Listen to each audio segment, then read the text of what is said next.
话筒连接成功。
Ahoy, Mihatis.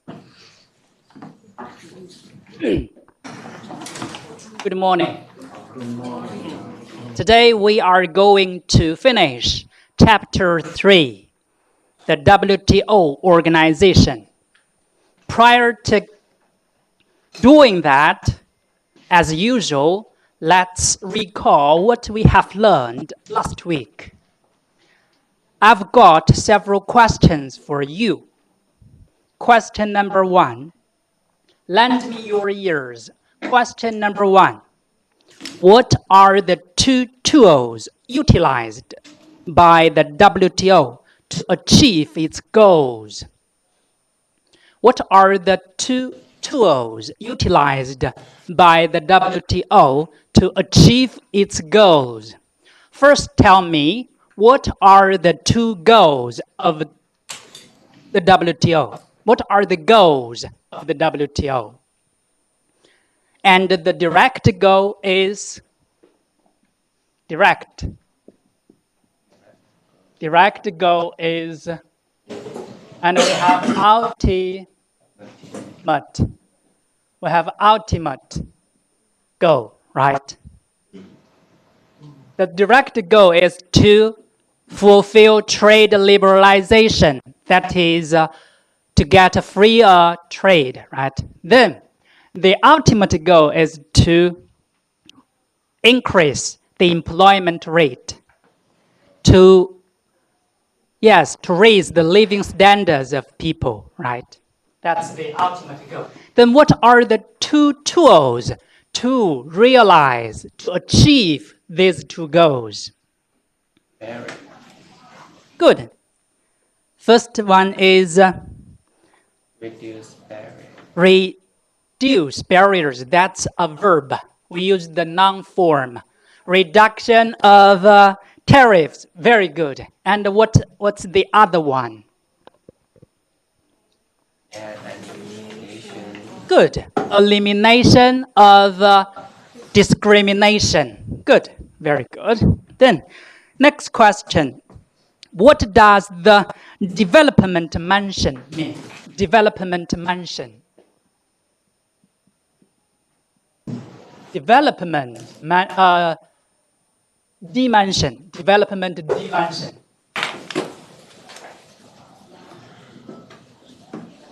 What does this word mean? Development dimension. It's related Doha round, right? Development issues. What does that mean? I'll tell you directly. If you do not know, it refers to the issues of developing countries. The issues of developing countries in the WTO trading system. Relating to issues of developing countries. That's what we call development dimension. Maybe the D is wrong. Dimension, okay. Next question, is China's protocol of accession enforceable in WTO dispute settlement? China's protocol of accession. That's an instrument, right? When China entered the WTO, there's an instrument signed. It's called China's Protocol of Accession. Is this instrument enforceable in WTO dispute settlement? Yes or no? Yes. Yes. It is an integral part of the WTO agreement. Okay, good. Next question. What are the two undertakings or tasks of the WTO dispute settlement? There are two tasks of the WTO dispute settlement. What are they?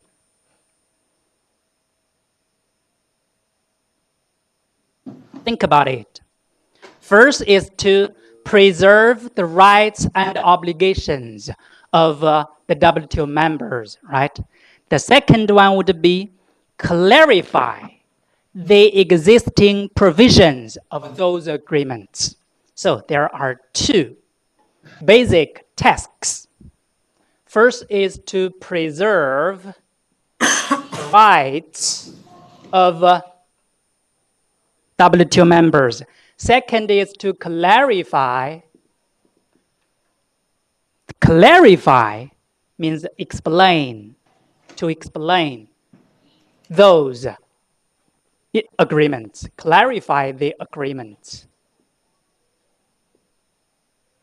These two tasks. These are the two tasks of the WTO dispute settlement. Good. Next question.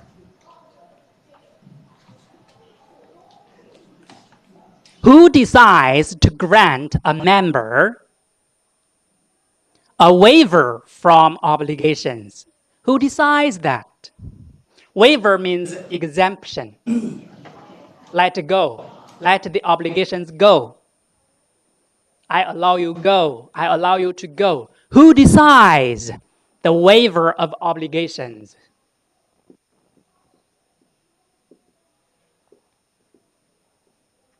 Who decides? I'll tell you, I'll give you the answer directly. Who decides that? It's the Ministerial Conference or the General Council. The Ministerial Conference or the General Council. Next question. It's a little bit difficult. I'll just skip that. Next question. Is China a member of CPTPP? No. No, that's easy, right? Then next question would be a little bit more difficult. Then, on which two issues was China blocked out of the membership of CPTPP? On which two issues was China blocked out of the membership of CPTPP? Two issues. You still remember? I wrote them down here. First one, second one. The first one would be subsidies, right? Subsidies, good. The second one would be, yes, forcible transfer of look, forcible transfer of IPRs, intellectual property rights. Because of these two issues, China was blocked out of the membership of CPTPP. Good. These two issues, I mean subsidies and the forcible transfer of IPRs, these two issues are worth of your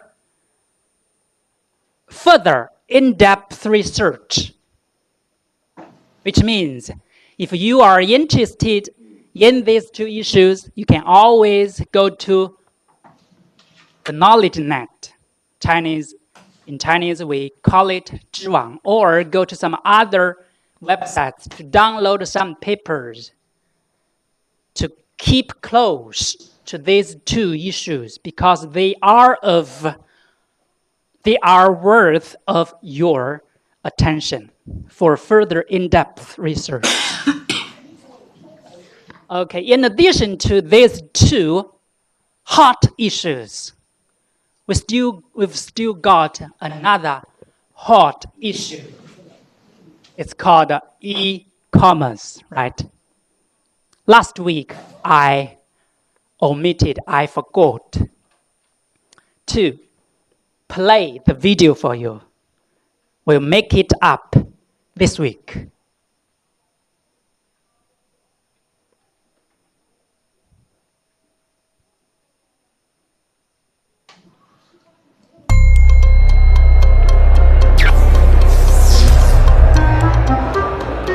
Hey, what's up? We just finished the report.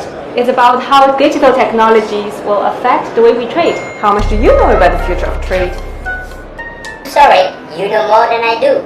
Can you tell me? Talking about the future of trade, this is the place to be. Trade now is a lot more about data flows across borders. We can safely assume that new technologies will further reduce trade costs.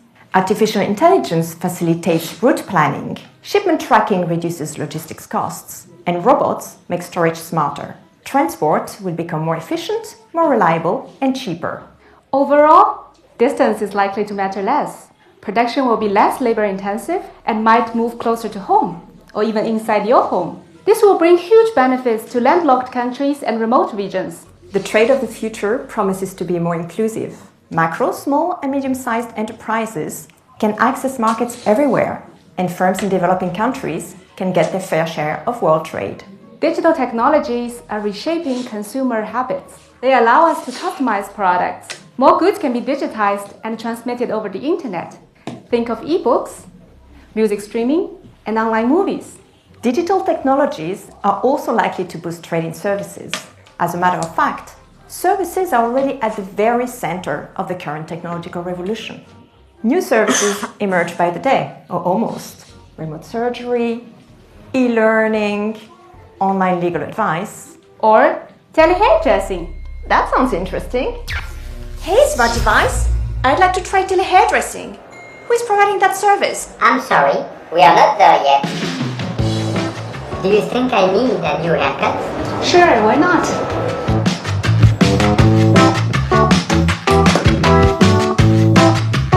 Okay. So what did you learn from that video? And what's that video about? Apparently, it's about e-commerce, right? I heard that you had taken a course named e-commerce. Did you have that in Chinese course? No? Nope? Okay. So, I'll tell you something about e-commerce. How do you like e-commerce? What do you think of e-commerce? What's the first thing that come up in your mind when we mention e-commerce? For example, Alibaba, Amazon, Are they a kind of e-commerce?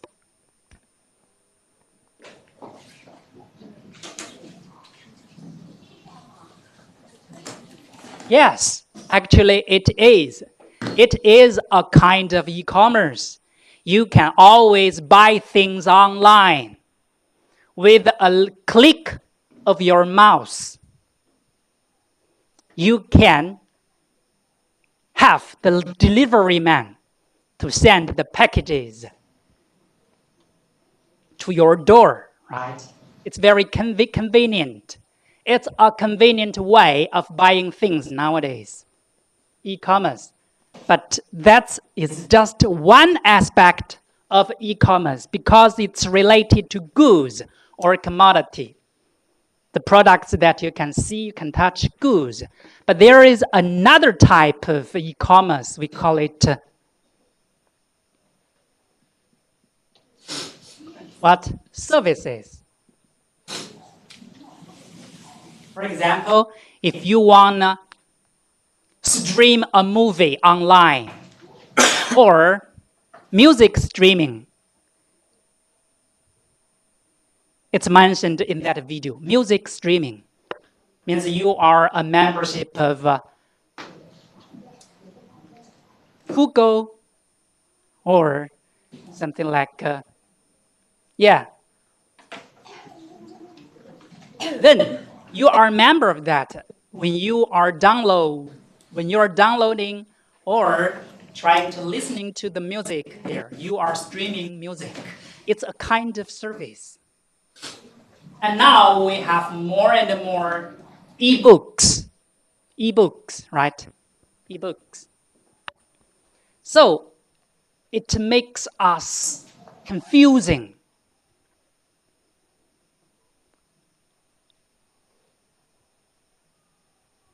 Online books are online books a kind of goods or services? Online books, e-books, I mean. Is that a kind of good or service? If you buy a book, a hard copy book, I don't have one with me. If you buy a hard copy book, then it's a product, no doubt, right? No doubt. What about the e-books? Are they still goods or they have changed to services? Service. It's confusing, right? Actually, we have another concept called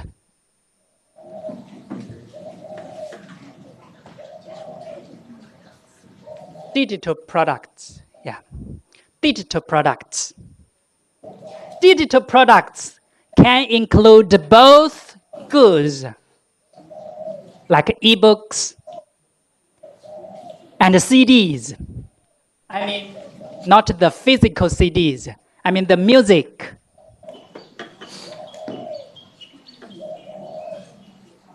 The music you can enjoy from the net, from Google, for example. Digital products can include goods, e-books, and services. For example, tele-hairdressing, mentioned in the video, yes. Or we say, remote surgery. Remote surgery.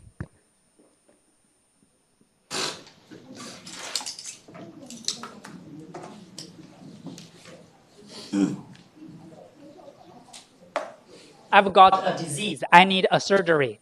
And this kind of surgery is done by a remote service, not by doctors at present, by remote doctors.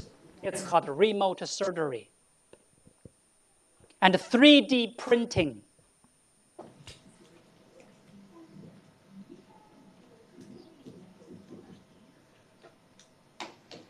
3D printing, all those things. It's complex. It's hard to distinguish, right? Then what's the point? What's the meaning to distinguish them? Just let them lie there. Is it necessary to distinguish them? Yes. Why? Because the current WTO trading system is divided into 3 types, right? What are they? Annex 1A relates to multilateral agreements on trade in goods, right? On trade in goods, 1A. What about 1B? It's called trade in services, right? Good. What about 1C? IPRs, right? IPRs. Because the current trading system has been divided into these 3 branches, and that's why we need to distinguish these digital products so that we can apply the current legal rules to the newly emerged products. Try to apply the existing rules or disciplines to the newly emerged digital products. That's a task for you to do research. That's a very heating topic worth of your academic research. Okay? Okay, good.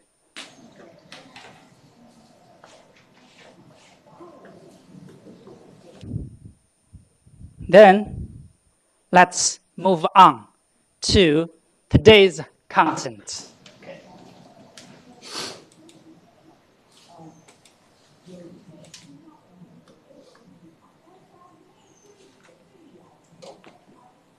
Compulsory lessons mentioned. Now today, look at this paragraph. There is no procedure to suspend or exclude the WTO members, even in cases of gross violations of human rights or acts of aggression. Can you give me an example of that? Which country can you think of in terms of this paragraph? This paragraph. Which country is now a member of the WTO, even it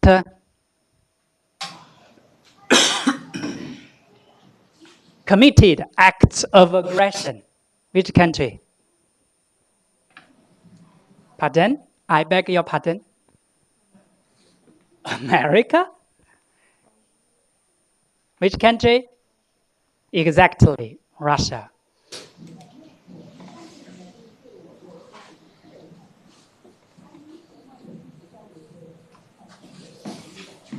How many members are there currently in WTO as of March 2025? How many? 166. Currently, there are 166 members in the WTO. Is Russia expelled or excluded from the WTO organization? No, he is still a member there, right?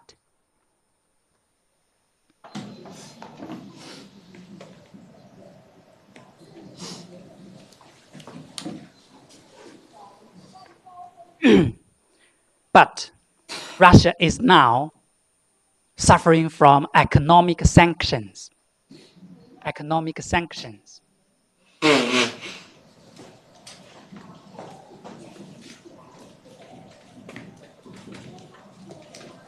economic sanctions. What are they?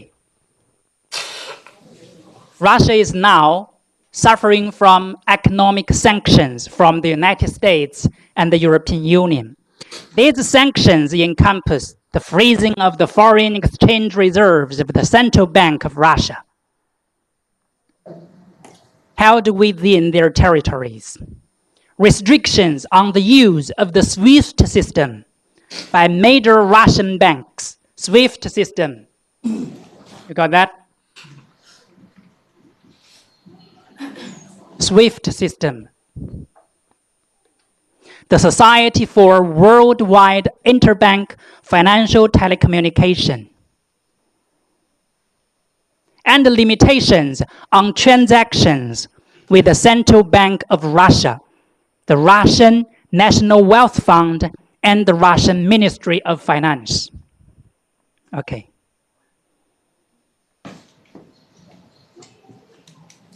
Move on. Let's go to the section 4, the institutional structure of the WTO. Institution here means organization, the organizational structure of the WTO. Okay. First question about this part, about this section. First question is, how many tiers are there? How many tiers can be divided?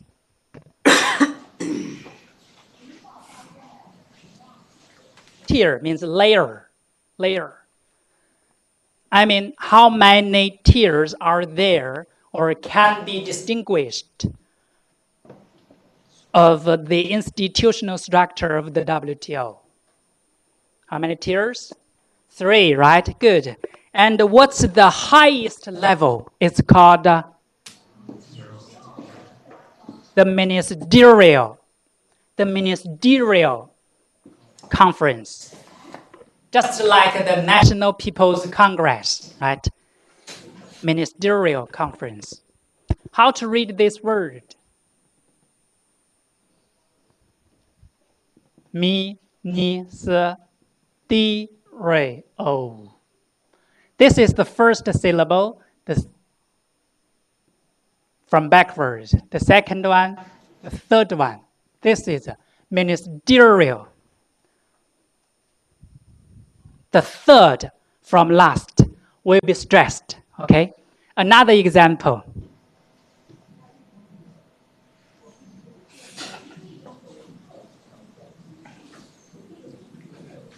How to read this word?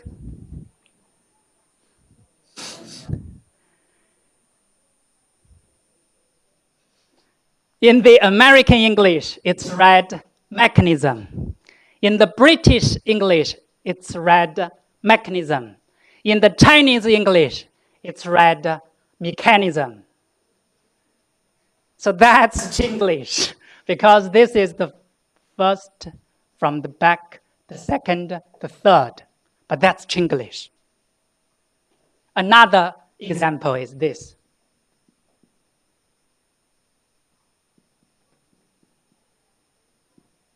You know this word? AB, appellate body, right? In American English, it's read appellate.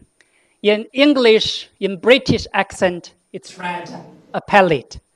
In Chinglish, it's read appellate. Because this is the third syllable from the last. Which one do you prefer? Do you prefer English accent or American accent or Chinese accent? Chinese accent. So, there is a famous hostess of CCTV English, that woman.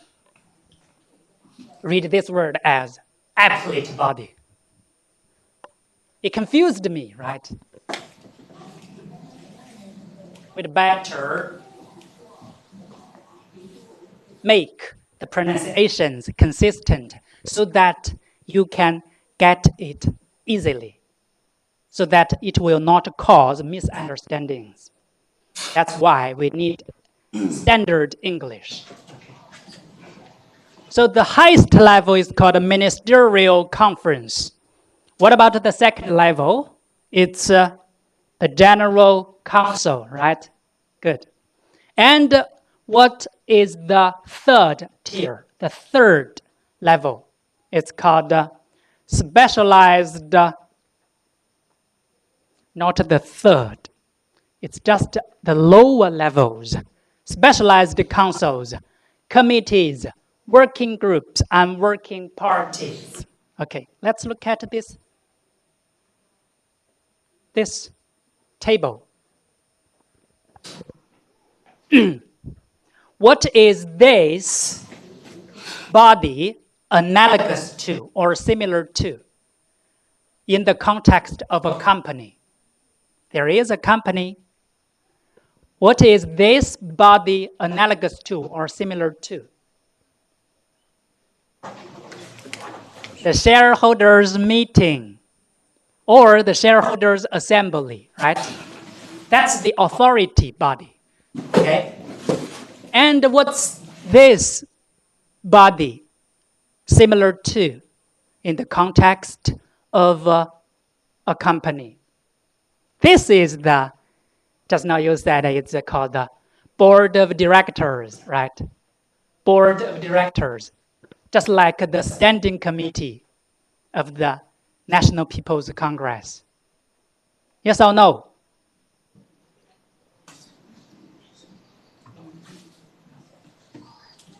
There, we are learning organization law. So we try to find something similar to that. Let's take a company, for example. If this is a company, this is the shareholders meeting, right?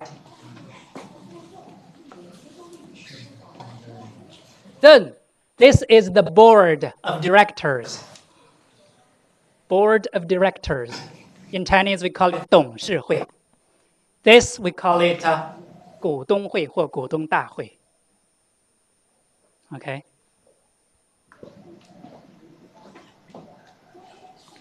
And the third level, look, this is 1A, annex 1A, 1B, 1A, 1B, 1C, right? So there are 3 specialized councils. This is the general council, while these 3 are specialized councils. Okay, specialized councils, general, specialized. Besides these 3 specialized councils, on the same legal footing, we have a number of independent committees. Look, independent committees. These independent committees have the same legal footing with these 3 specialized councils, okay? This is the third level. While under the third level, we've still got a lot of other committees. Look here, for example, SCM committee. What does SCM mean? Subsidies and Countervailing Measures Committee. 补贴与反补贴措施协定 Committee. There is a special committee there, but it's subordinate to or subsidiary to Council for Trading Goods.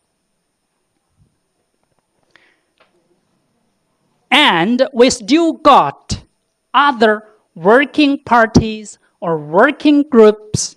In Chinese, both of them, in Chinese we call them 工作组. Although there are 2 different words, parties, groups, but they share one same Chinese translation. It's called 工作组. So all in all, we can have 4 tiers, okay? 4 tiers of bodies. 1, 2, 3, 4. How many are included in the 4th tier? We've got 3 kinds, right? Committees, working parties, working groups on particular issues, study particular issues. For example, this SEM committee deals with matters relating to subsidies, right? On particular issues.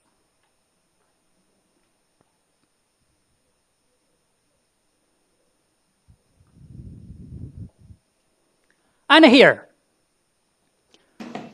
there are 3 designations. 1, 2, 3. But these 3 designations share one group of personnel. You know what does that mean? Yes, yes. 一般人嘛，3块牌子。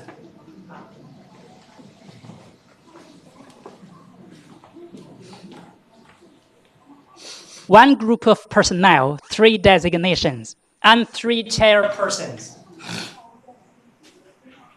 Different matters are convened under different designations with distinct procedural rules.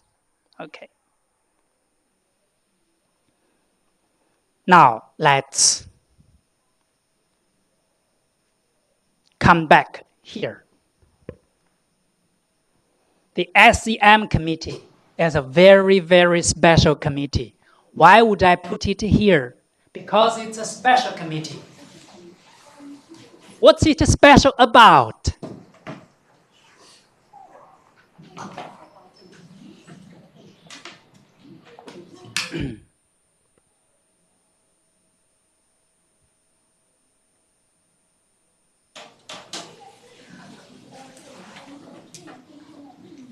This one, here. Read this paragraph, please, silently.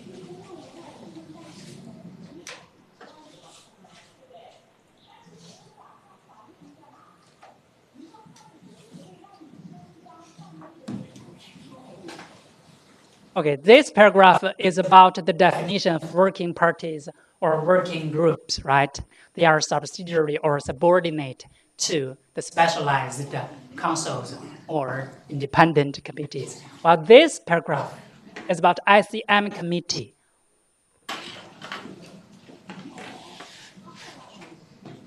Let me tell you what is it special about. The SEM committee may determine whether to extend the special transitional period for export subsidies, which either increases or reduces the obligations of certain members. This is an extremely rare occurrence. This is just a committee. It can add to means increase or diminish. Or diminish. I forgot how to read it. Or diminish means reduce. Increase or reduce the obligations of certain members.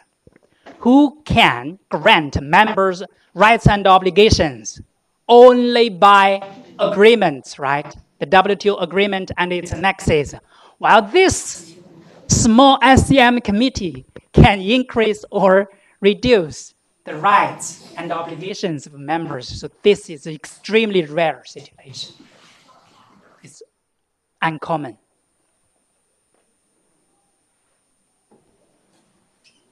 Okay, now let's come to subsection D, Trade Negotiations Committee.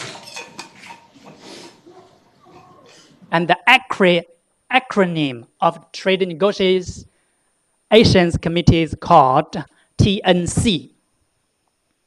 It was established at the Doha Ministerial Conference in November 2001. One thing you need to know is how many groups, how many negotiating groups are there in this TNC? How many? 2. Read it more carefully. 3. Yes, 3. Good. 1 on market access, 1 on rules, 1 on trade facilitation. This one, it was established later, at a later time, okay? Good.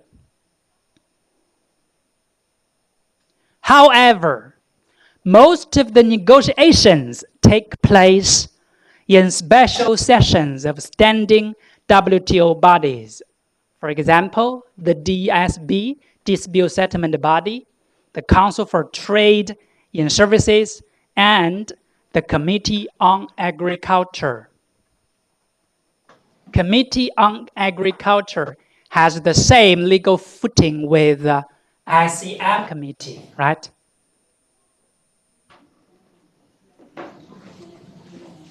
Okay, good.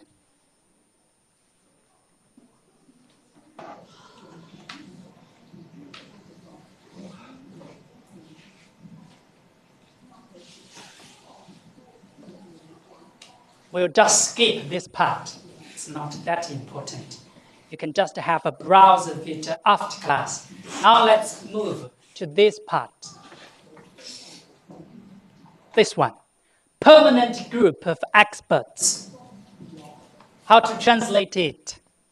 Experts means what? 专家, right? Group, 专家组. 常设专家组, permanent group of experts. You still remember there is also a name we called in parallel with appellate body. We still have panels, right? How to translate them in Chinese? Also called 专家组, right? So in Chinese, it will be easily confused. Then what's the difference between these two? Okay. And here there is a definition about prohibited subsidy. This is something we will elaborate on in the subsequent chapters, in the chapter of unfair trade rules. I will not expound it here. Okay? 5 minutes break.